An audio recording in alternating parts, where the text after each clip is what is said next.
High, আজকে তোমাদের এই ভিডিওটার মাধ্যমে কয়েকটা ইম্পর্টেন্ট কথা বলবো বলে আগে এসেছি। তো তার কারণ হচ্ছে যে তোমরা এই যে নতুন সিলেবাস অর্থাৎ ক্লাস 12-এর যারা পড়ছো এখনো, তারা আর একটা মাস বাদেই তোমাদের এক্সাম। তো এই এক্সামটা হবে একটু অন্যরকম। এটার কারণ হলো এতদিন যারা উচ্চ মাধ্যমিক দিয়েছে তাদের থেকে তোমরা কিছুটা হিন্টস পেলেও পুরো হিন্টস কিন্তু তাদের সাথে মিলবে না, কারণ তোমাদের উচ্চ মাধ্যমিকটা দুটো পার্টে ভেঙে গেছে, একটা থার্ড একটা ফোর্থ। আর থার্ড সেমিস্টারটা পুরোটাই কিন্তু তোমাদের শর্ট কোয়েশ্চেন এক্সাম হবে, অর্থাৎ এমসিকিউ প্যাটার্নে তোমাদের পরীক্ষা দিতে হবে, এটা তোমরা সবাই জানো। তো যেটা তোমরা জানতে না বা যেটা তোমরা আশাও করনি, সেই আশা করনি যে জিনিসটা, সেটা তোমাদের সামনে তুলে ধরার জন্য আজকে আমি ভিডিওটা করেছি। দেখো, আজকের ভিডিওটাতে তোমাদের কয়েকটা জিনিস বলবো যার কারণে তোমরা এই ভাবনাগুলো একটু দূরে সরিয়ে রাখবে। এরপর থেকে যা ভাবছিলে সেগুলো একটু দূরে সরিয়ে রাখতে হবে, নিজেকে সেইভাবে প্রিপেয়ার করতে হবে। তার কারণ এই প্রিপেয়ারটা এখন না থাকলে এই পরীক্ষার হলে বসে কিন্তু তোমাদের ওই কাঁদতে হবে। তার কারণ হচ্ছে, ধরো ফার্স্ট যে টপিকটা তোমাদেরকে বলবো সেটা তোমরা নিজেরাই ভেবেছো। ভাবো তোমাদের শর্ট কোয়েশ্চেন, তোমরা ভেবেছো ও কোনো ব্যাপার নয়, আমি না ঠিকভাবে পড়লেও যে ক্লাসের টপার আছে বা যে একটু ভালো পড়াশোনা করে তার দেখে আমি উতরে যাব, অসুবিধা নেই, বা জাস্ট পাস করে বেরিয়ে যাবে। কিন্তু এই জিনিসটা তোমাদেরকে একটু ভুলতে হবে। তার কারণ হলো তোমাদের ভাবনাগুলো এখন পর্ষদ ভেবে নিয়েছে অলরেডি যে এরকম একটা হতে পারে।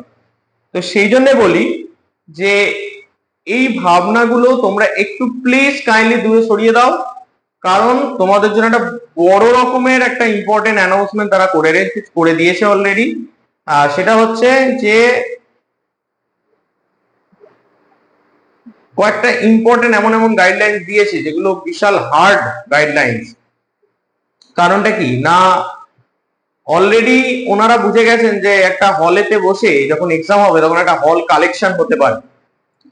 তো সেই হল কালেকশনটাকে বন্ধ করে দেওয়ার জন্য কালকের যে নোটিশটা দেওয়া হয়েছে সেই নোটিশে কিন্তু অলরেডি বলে দিয়েছে যে প্রাইমারি টিচার্সদের,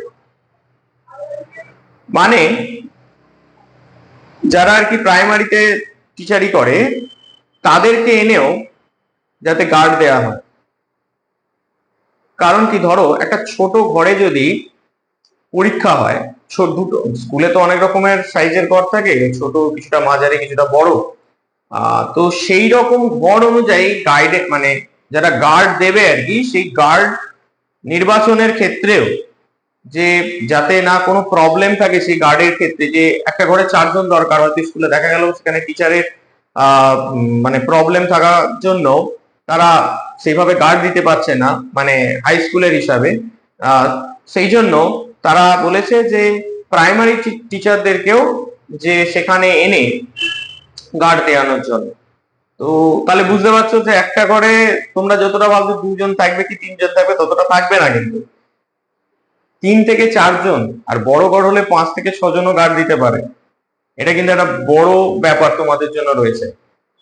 সেকেন্ড, তোমরা যেগুলো ফলো আপ করো এবং বড় বড় যে তোমরা মাধ্যমিক পরীক্ষাতেও দিয়েছো, যে যেগুলো রেগুলেশন থাকে, যে নিয়মাবলীগুলো, সেগুলোকে তোমাদের মানতে হবে। এগুলো সেমই রয়েছে, কিন্তু তোমরা যেটা ভাবছো বা কিছুটা ভেবেছো বা অনেকজন তো ভাবোইনি, সেরকম একটা কিছু বলেছে। সেটা হচ্ছে, মানে বলতে পারে, বলেছে না, বলতে পারে। সেটা কি না, কোয়েশ্চেন সেট। এটা অলরেডি দেখতে পারো যে তোমাদের হয়তো বিভিন্ন খবরের কাগজেও বেরিয়েছে। তো এটা আমি বলছি, এটা হতে পারে, কিন্তু এটা কিন্তু মানে কাউন্সিল তো, যে বললাম তোমরা যেটা ভাবছো যে হল ম্যানেজ করে দেবো, হল ম্যানেজটাকে আটকানোর জন্য ওরা কিন্তু আপ্রাণ চেষ্টা করছে। তো ওনারা যাতে সঠিক মেধাটা মানে প্রকাশ পায় সেটার জন্য ওনারা চেষ্টা করছেন। তো তাই তোমাদের কাছে একটা কথা বলবো যে কোশ্চেন সেটটাতে আমি দেখবি 3টে টপিক নিয়ে আলোচনা করার জন্য আমি বলেছি। আমি 2 নম্বর টপিকটাই আগে বলছি, 1 নম্বরটা পরে বলবো। কোয়েশ্চেন সেটের ভাবনাটা কিন্তু হতে পারে 5টা কি 4টে, 4 থেকে 5টা সেটের ভাবনা কিন্তু আছে।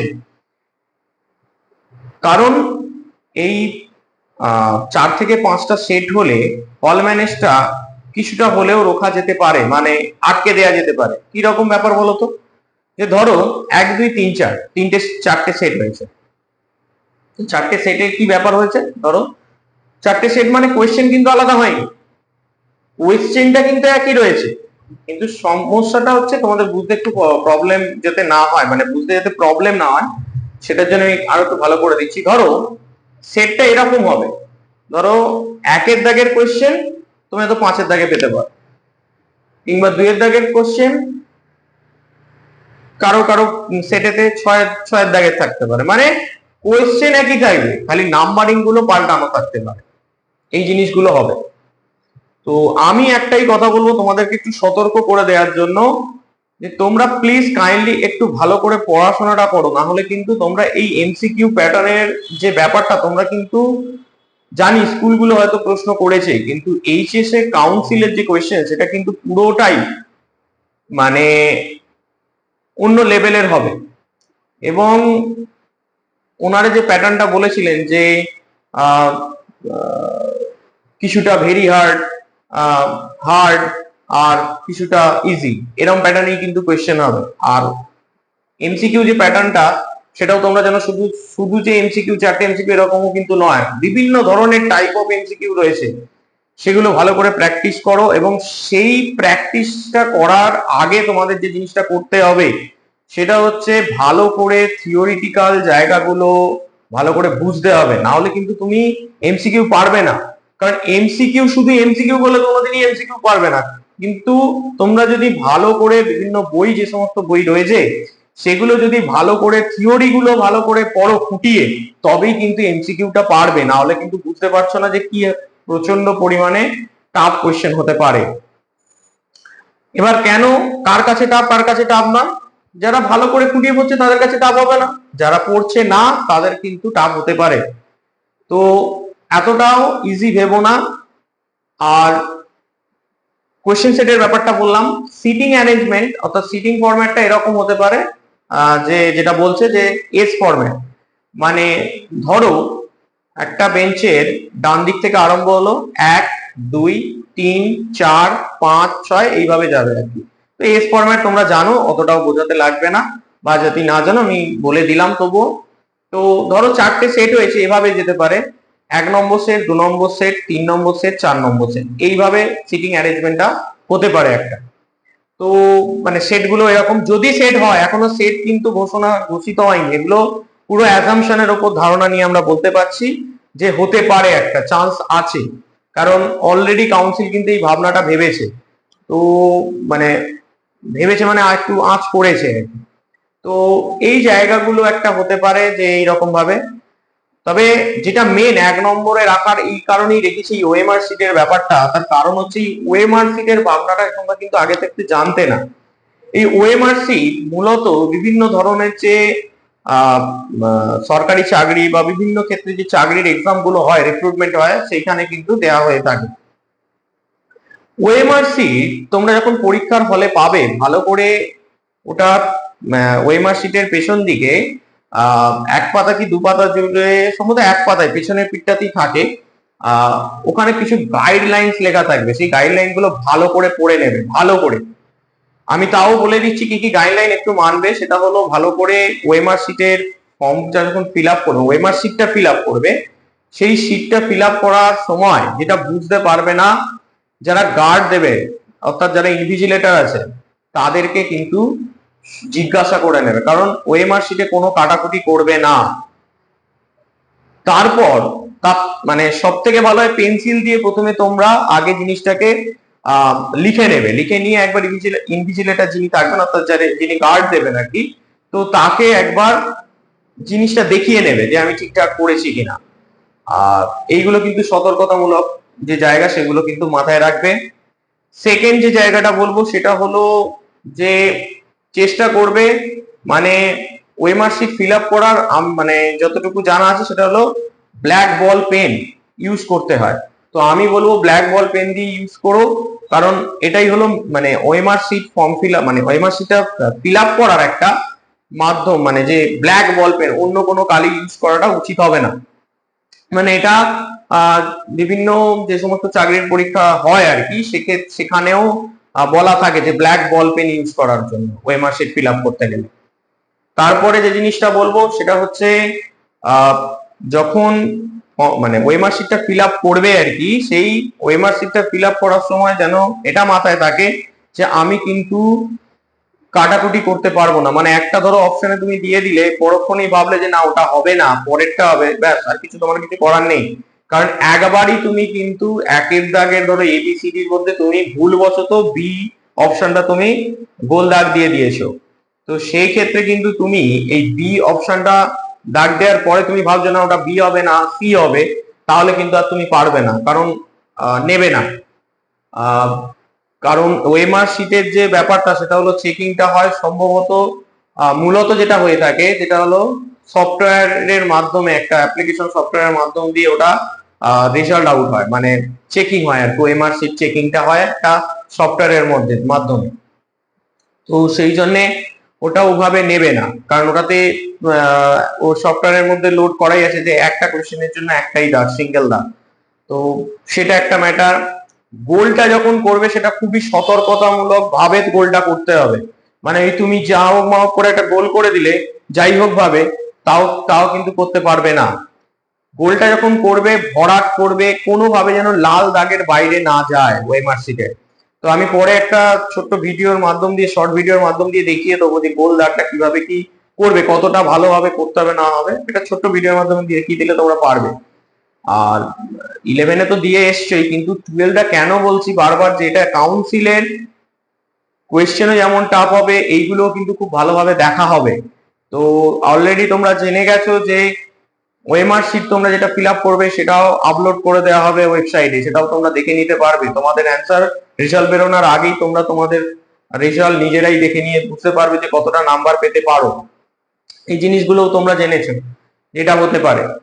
তো এই মানে এই যে এতগুলো জিনিস বললাম, এগুলো কিন্তু মাথায় রাখবে ওএমআর শিট ফিল আপ করার জন্য।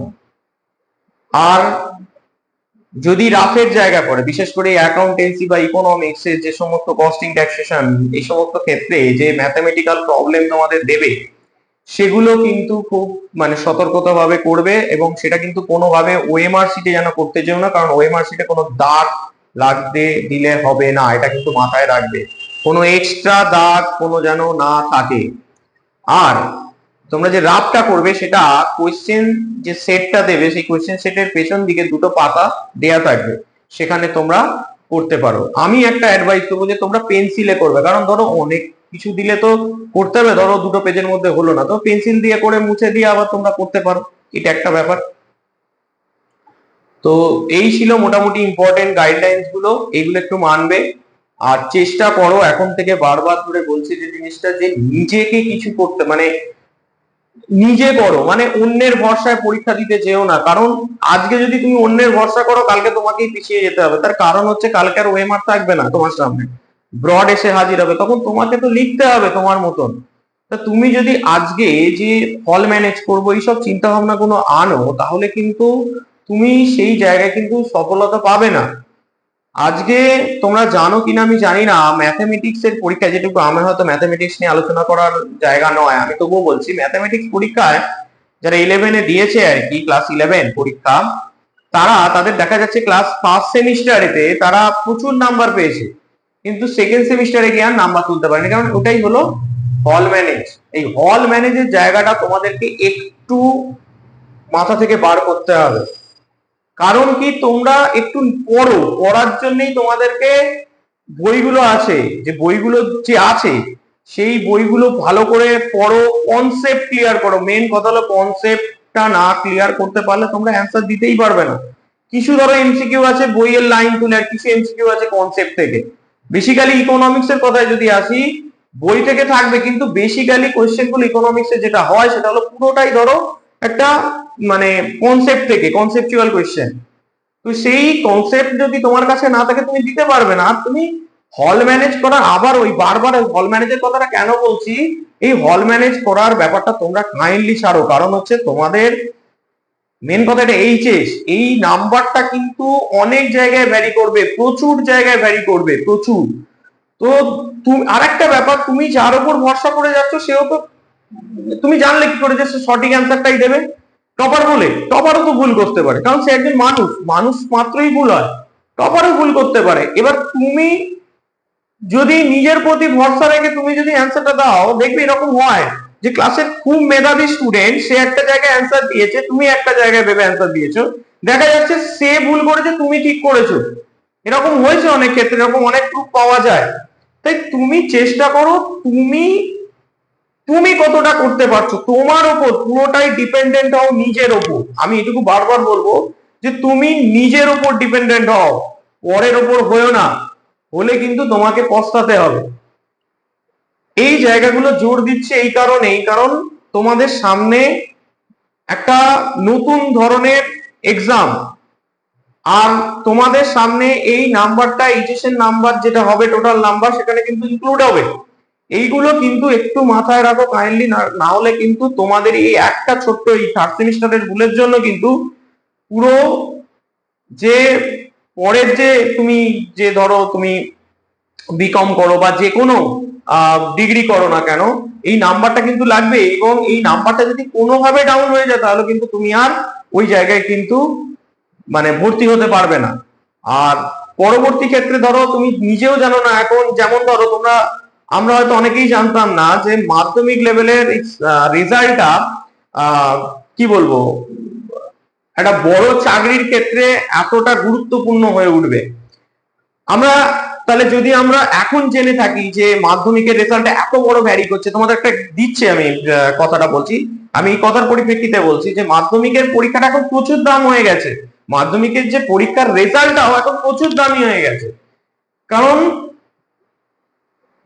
মাধ্যমিকের যে রেজাল্টটা সেটা একটা সেন্ট্রাল গভর্নমেন্টের যে পোস্ট অফিস, সেই পোস্ট অফিসের মেরিট লিস্টটা কি না, মাধ্যমিকের যে মেরিট লিস্ট, সেই মেরিট লিস্ট হিসাবে পোস্ট অফিসের রিক্রুটমেন্ট হচ্ছে, জিডিএস রিক্রুটমেন্ট, সেটা কিসের না মাধ্যমিকের রেজাল্ট দেখে। তাহলে এত বড় গুরুত্বপূর্ণ একটা ব্যাপার যে সেন্ট্রাল গভর্নমেন্টের যে পোস্ট অফিসের মতন বড় জায়গার একটা চাকরি, সেটা মাধ্যমিকের রেজাল্ট দেখে শুধু হচ্ছে, তাহলে চিন্তা করো যে তুমি নিজেও জানো না যে এইচএস এর রেজাল্ট আছে, পরবর্তী ক্ষেত্রে দামি হতেই পারে।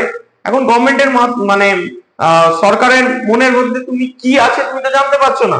গভর্নমেন্ট এরকম একটা পলিসি নিয়ে চলে এলো হঠাৎ করে মাধ্যমিকের মতো, সেটা পোস্ট অফিসে দেখা যায়, পোস্ট অফিসে ধরো ব্যাংকিং এর ক্ষেত্রে হতে পারে, অন্যান্য আদার্স হতে পারে, এখন বলা যাবে না কিছু। তা তুমি যদি আজকে রেজাল্টটা ভালো করে রাখো, তাহলে নিশ্চয়ই এটা কি হবে, পরবর্তী ক্ষেত্রে তোমারই কাজে লাগবে। তো এই জন্য বারবার বলছি যে একটু নিজেদের পড়ার প্রতি ফোকাস করো। আর একটা কথা, প্লিজ মোবাইল ফোনটাকে মিস ইউজ করো না, সঠিক জায়গায় ইউজ করো। কারণ তোমাদের প্রতি একটা বাবা মায়ের আস্থা থাকে যে তারা যে এত পয়সা খরচা করছে তোমাদের জন্য, টাকা পয়সা খরচা করছে তোমাদের থেকে কিছু পাওয়া, কি পাওয়া, কিছুই না, একটু একটু রেজাল্ট, আর পরবর্তী ক্ষেত্রে কিছু অ্যাচিভমেন্ট। এই জিনিসগুলো তোমাদের অ্যাচিভ করার জন্য তোমাদেরকে বাবা মা তোমাদের এই টাকা পয়সা দিয়ে মোটিভেটেড করছে, মোটিভেশন দিচ্ছে, মোটিভেটেড না তাই মোটিভেশন করছে, অর্থাৎ অনুপ্রেরণা দিচ্ছে। তো তোমরা একটু বাবা মার প্রতিও নজর দাও, কারণ বাবা মা যে হারে তোমাদের জন্য কষ্ট করে সেটার একটু মূল্য দিতে শেখো। কারণ আজকে তোমরা যদি এই মূল্যটা দাও, পরবর্তী কালে দেখবে ওনাদেরই আশীর্বাদ তোমাদেরকে অন্যভাবে মূল্য দিচ্ছে।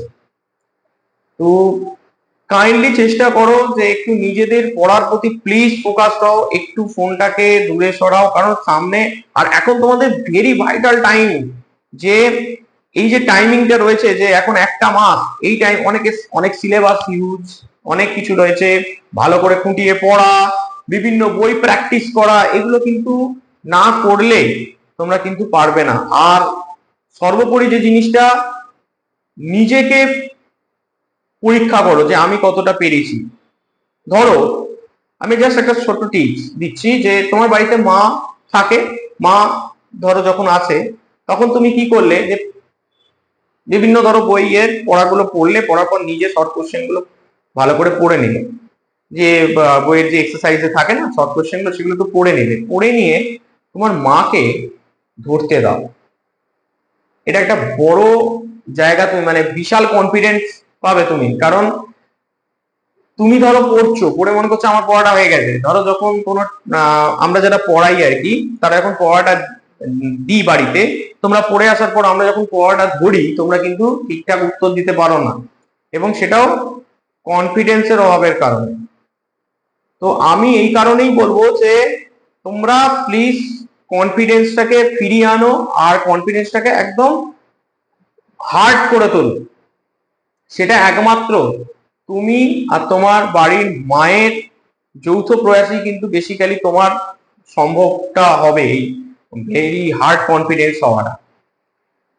কারণ উনি যখন তোমার পড়াগুলো ধরবে, তখন দেখতে পাবে তোমার মধ্যে একটা আলাদা রকমই মানে তুমি অনুপ্রাণিত হবে। কারণ তুমি ভাববে যে হ্যাঁ আমি পারছি, আমি পারবো, আমি বুঝতে পেরেছি, এক্সপ্লেনেশন নিজেই নিজের ভেতরে দেবে, হ্যাঁ পারছি। তো এইগুলো একটু প্র্যাকটিস করো, দেখবে কিন্তু তোমাদের কাছে সলভ হয়ে যাবে, প্রবলেমগুলো সলভ হয়ে যাবে। প্লিজ কাইন্ডলি ফোনটাকে ইউজ করো, বিভিন্ন ধরনের পারলে এই পড়া সংক্রান্ত ভিডিওগুলো দেখো, আমরা যেটা বোঝাই সেগুলো তোমরা নাও। তো এইটুকুই বলার ছিল আজকে, মানে এই ভিডিওটার মধ্যে দিয়ে। তো দেখো ভিডিওটা, কিছু ইম্পর্টেন্ট গাইডলাইন্স আর ইম্পর্টেন্ট কিছু কথা তোমাদের সাথে শেয়ার করলাম, যাতে তোমাদের ভবিষ্যৎ অর্থাৎ এই যে এইচএস এর রেজাল্ট বলো, আদার্স বিভিন্ন সময়ের যে আরো যে ডিগ্রি তোমরা বাড়াবে, সেক্ষেত্রে অনেকটা কাজে দেবে। তো কাইন্ডলি এগুলো একটু মেনটেন করে চলো, দেখবে এই যে থার্ড সেমিস্টারের পরীক্ষাটাও তোমাদের ভালো হবে। প্লিজ একটু আমি তোমাদেরকে বলছি, প্লিজ তোমরা দয়া করে একটু পড়ার প্রতি সময় দাও, দেখবি সেই সময়টা কিন্তু তোমাদেরকে একটা রেজাল্টের মাধ্যম দিয়ে কিন্তু ফেরত দিচ্ছে। তুমি নিজেই তোমার সময়টা যে ইউটিলাইজ করেছো যে পড়ার প্রতি, সেই পড়াটাই দেখবে তোমাকে, সেই সময়টাই তোমাকে একটা অন্য মাত্রায় পৌঁছে দেবে তা তোমার ফলাফল দিয়ে। তো সময়টাকে ফালতু ওয়েস্ট করো না, নষ্ট করো না। তাই সময়টাকে সঠিক কাজে লাগাও, কারণ এই সময়টা ফিরে গেলে কিন্তু আর তুমি এই সময়টা কিন্তু আর পাবে না। মানে সময়টা, সরি আমি কথাটা ভুল বললাম, সময়টা চলে গেলে আর তুমি সময়টা ফিরে পাবে না, মানে ফিরে পাওয়াটা কঠিন হয়ে দাঁড়াবে। কারণ ফিরে পাবে কোথায়, কারণ সময় তো তার নিজের গতিতে চলে। তাই সময়টাকে সঠিক ইউজ করো, সঠিকভাবে পড়ার প্রতি মনোযোগ বাড়াও, দেখবে সঠিক তোমার রেজাল্টটাও চলে আসবে। তাই সময়টা তোমার কাছে মেন পয়েন্ট। তো এই কয়েকটা জিনিস তোমাদের মাথায় রেখে এই থার্ড সেমিস্টারের জন্য পড়াশোনাটা চালাও, দেখবে ফোর্থ সেমিস্টারের জন্য সেই একই মনোভাব নিয়ে এগোবে, দেখবে তোমাদের রেজাল্টটা দারুণ হবে।